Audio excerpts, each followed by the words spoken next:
E eu tava lá. Eu cobri os 3 jogos e tem uma história curiosíssima, porque no terceiro jogo, o Cláudio Coutinho, era o técnico da seleção, estava assistindo no Mineirão, queria soltar uma lista logo depois do jogo, de convocados para um amistoso contra o Milan no Maracanã. Queria levar o reverte, não é possível. Não. Não chegou a tanto, não. Ele convocou Raul, Reinaldo, Cerezo. Nelinho? Não, Nelinho não foi convocado, não.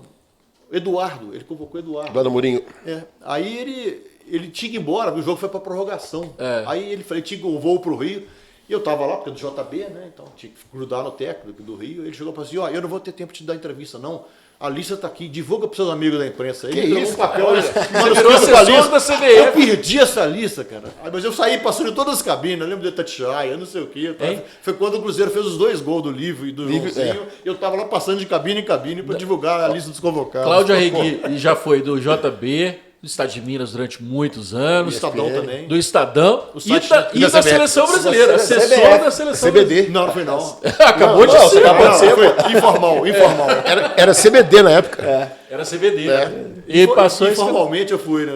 Cláudio Coutinho, falecido Cláudio Coutinho. Fez uma ótima. Mas que loucura você pensar isso nos dias de hoje, né, cara? Imagina, passa aí pros seus colegas. Você imagina o Rodrigo Paiva, na época que ele era o assessor da... Ele estava na cabine da Globo, inclusive. Ao lado imagina? daquele Tércio de Lima, lembra do Tércio de Lima? Que era o locutor, que narrava telequete e tal. Ele estava narrando o jogo para a rede.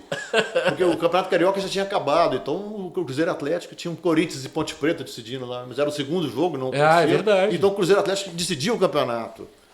Então... Ô, Claudão, eu ia falar desse ano de 77 aí, já que você começou a contar essa história. Quando foi seu início, foi um ano maravilhoso para o Atlético. Como que foi ver tudo que aconteceu dentro do Mineirão com um olhar meio estrangeiro, eu posso fazer uma confissão aqui? Foi a única vez na minha vida que eu torci abertamente para o Atlético. Porque eu fiquei amigo dos caras, do Reinaldo, do Cerezo, essa turma da minha geração. Eu tenho 66 para 67 anos. E foi traumático demais. Ali. Foi muito traumático. E eu lembro que eu tinha sido recém-contratado. Eu era estagiário quando eu fiz o Jogo do Brasil. Quando eu divulguei aquela lista, eu era estagiário. Aí eu fui contratado na virada do ano. Assinei minha carteira, foi assinado dia 3 de março de 78. E o jogo do Atlético de São Paulo foi dia 5, domingo. Aí o pessoal...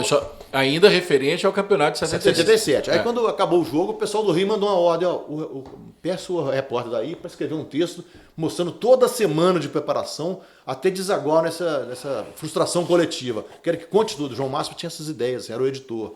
Aí eu escrevi, a semana começou assim, assado. João Máximo Ferreira Chaves, meu ídolo. Craque. Aí eu escrevi sobre isso, eles adoraram, mandaram um elogio, muito obrigado pelo texto, mostrou como é que foi a semana do atleticano, da festa. Todo mundo achava que ia ser campeão. Sem o Reinaldo, né? Time invicto, time sobrando, mesmo sem Reinaldo, tinha jogado com o Londrina sem ele e jogado bem, pô. 4-2. Então, não, 4-2 ele jogou, fez 3 gols. O segundo jogo ele não jogou, o time jogou bem. Então o São Paulo estava sem Serginho também. Só que choveu demais. Apesar do que não se compara. Claro, mas para o São Paulo era importante. Era a referência do São Paulo. O São Paulo não tinha um Cerezo. O Atlético tinha Cerezo, tinha Paulo Isidoro ou Marcelo. O São Paulo tinha o Chicão, né? Aí você tinha o Chicão, que era o comandante, e o Valdir Pérez, que era o catimbeiro. Que é o único herói de pênalti que eu vi na minha vida, que não pegou nenhum e virou herói. 3 para fora. Porque ele não pegou nenhum pênalti. Não pegou nenhum. Decisão. E o João Leite pegou 2. Pegou um do Getúlio, amigo dele. Foi um trauma. Eu conheço. Em torno ali. Eu conheço gente que passou anos, atleticanos, que sem passaram anos sem voltar ao Mineirão. Foi muito triste, cara. Eu fiquei triste pelos meus amigos do Atlético e eu lembro de uma cena do vestiário, aquele clima, né? Aquele cheiro de éter, aquelas coisas de vestiário. Tinha gente que entrava em vestiário, né? Aí chega uma maca com o Ângelo deitado na maca, com a camisa toda cheia de grama, né, cara? Todo suado assim, chorando, com a mão assim na cabeça, o Neila trazendo ele todo enfaixado. O Chicão deu um pisão nele. Tinha jornalista chorando de emoção ali no negócio. Quem quebrou ele foi o Neca. O Neca que deu aquela entrada violenta nele, o Chicão veio e deu uma pisadinha. Maldade. Maldade. Total, e anos depois o Chicão veio jogar no Atlético, como uma espécie de... O Atlético precisa de um Chicão. Aí por que não ele? Aí que custou a posição do Ângelo. Foi 80, né? 80. Que também é outro trauma aí. Que era outro timaço do Atlético. Era outro timaço. Você estava aí também? Tava, cobri tudo. Inclusive cobri o jogo do Rio. Eu fui no ônibus de torcida. Manda um repórter com fotógrafo no ônibus da torcida pro Rio. Você foi no ônibus? Fui no ônibus do meio da torcida. Não podia me identificar. Ficava lá. Você foi a paisana? Fui a paisana. E o fotógrafo também disfarçado, né? Os dois. Até já morreu o fotógrafo. Valdemar Sabino, saudoso Mazinho. Cara, que massa. Mas hoje, por exemplo... Não, mas você foi registrando tudo, né? Não, eu fiquei na Contando a minha, história. eu não notava nada. Aí chegou lá no Rio, eu me identifiquei. Na praia de Copacabana, eu falei, agora tem que me identificar. Pô, eu sou repórter, eu vim fazer uma matéria e tal. E aí foi... Vou escrever sobre a viagem de vocês e tal. Eu tava no hotel em frente. Sim. E aí todo mundo falou, não, beleza. Não, boa, pô. Eu falo que isso hoje, por exemplo, se você... Hoje Hoje é tranquilo, você chega com a assessoria da torcida organizada, já ajeita tudo pra você. E hoje os caras têm celular, o cara filma tudo, né? Esse... A N77, quando o Cruzeiro fez a final da Libertadores com o Boca, você já cobria? Eu cobri o jogo daqui, foi 1-1 que o Strick deu um beijo na testa do Nelinho. Invadiu o campo, deu um beijo na testa do Nelinho. Logo depois ele fez um gol de falta. Aí provocou o terceiro jogo, que foi em Montevideo. Não, mas explica essa história do beijo na testa do Nelinho. O Strick era um cara temperamental, mas era muito emotivo. E uma vez no Atlético e a Iugoslávia, o Atlético jogou com a camisa da seleção, o Atlético ganhou de 3-2. 68. Perdendo de 2-0, virou para 3-2. Exatamente. E ele deu um beijo no Amauri, quando o Amauri fez um gol de cabeça, que a bola quicou e entrou no ângulo. Aí ele entrou, invadiu o campo, deu um beijo na testa do Amauri. Amauri Alves Horta, meia, baixinho, bom de bola e tal. E ele fez a mesma coisa com o Nelinho. O Cruzeiro sofrendo para ganhar do Boca, o Boca tinha vencido por 1-0 da Bombonera. E o jogo de canso correndo, já era 30 minutos, ele invadiu o campo e deu um beijo na testa do Nelinho.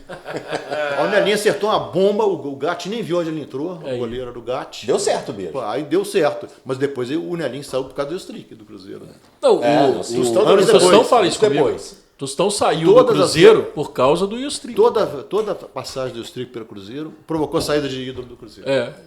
Tinha essa coisa. O Tostão na primeira, não era pelo Will Strick em si, que o Tostão trabalhou com o Strick no América. Inclusive pegou ele para treinar do juvenil às vezes. Mas porque o que significava a contratação do Strick. Isso, Esse time não quer correr, esse time precisa de um disciplinador. Aí mandaram o Fantoni embora numa excursão pela Ásia de 2 meses, que o Fantoni dirigindo e já tinha caído. E o Strick assumiu aqui.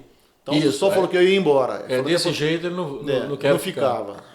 Aí depois, em 77, que ele foi até campeão mineiro, custou a saída do Zé Carlos, foi pro Guarani, e a saída do Piazza, que abandonou o futebol. E em 82, o Nelinho. E foi pro Atlético. Ainda ganhou o Guará de craque do ano. Muito obrigado aí ao Strick pelos... Mas a história do beijo é muito legal, né? Eu não conhecia a história do beijo. Ele era emotivo demais. Bacana, ele era temperamental, mas emotivo também. A gente tem que ver que tem história de beijo aí ao longo da história é muito perigosa, né? Inclusive tem uma na Bíblia que é um perigo quem beijou, né? Tem o beijo do Judas. Né? Mas nesse caso não foi, não. Aqui depois tem o beijo do Judas, tem os mafiosos também, né? O Strick era difícil de relacionamento com um jogador estrela. Era difícil. Ele sempre já tinha uma confusão dessa. Ô, Cláudio, assim, todos nós te conhecemos já de longa data, mas 5 minutos de conversa me impressiona a sua memória. Eu herdei da minha mãe e da minha avó, cara. Eu sou filho de professor, filho e neto de professora. Minha mãe estava fazendo 92 anos, tem uma memória impressionante. É impressionante mesmo, detalhe, né, que você guarda e tal. Mas isso não me exime de pesquisar as coisas, de estudar. Eu tenho uma alma de historiador, que eu adoro ficar pesquisando coisas.